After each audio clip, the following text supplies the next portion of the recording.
வணக்கம். இன்று நாம் காண இருக்கும் காணொளியில் வருடத்திற்கு 2 முறை இலையுதிர் காலம் உண்டாகும் மரத்தைப் பற்றி அறிந்து கொள்வோம். திருக்கோவில் மரம், வரணி, அதிசரணம், மரலிங்கம் போன்ற பெயர்களால் அழைக்கப்படும் மாவிலிங்க மரத்தின் பண்புகள் மற்றும் பயன்கள் பற்றி காணொளி வாயிலாக காணலாம்.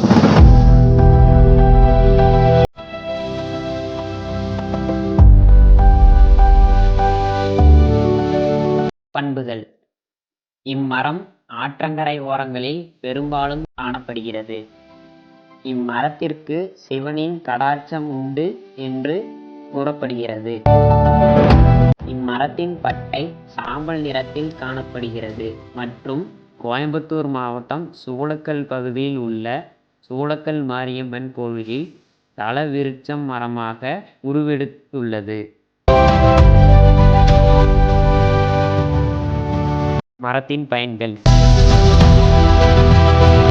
இம்மரத்தை கோயில் வாகனங்கள், காவடி, யானை வாகனம் போன்றவற்றை செய்ய பயன்படுகிறது. எனவே இது திருக்கோவில் மரம் என்று அழைக்கப்படுகிறது.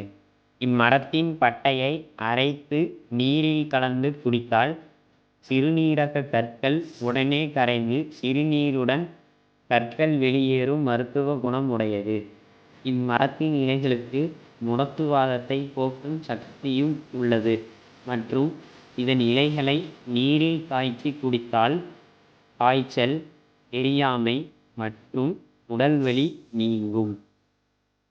மேலும் இக்காணொளியில் நீங்கள் கண்டு கொண்டிருக்கும் மரமானது ஈரோடு மாவட்டம் குளவிளக்கு கிராமத்தில் கடந்த 50 ஆண்டுகளாக வளர்ந்து வரும் மரமாகும்.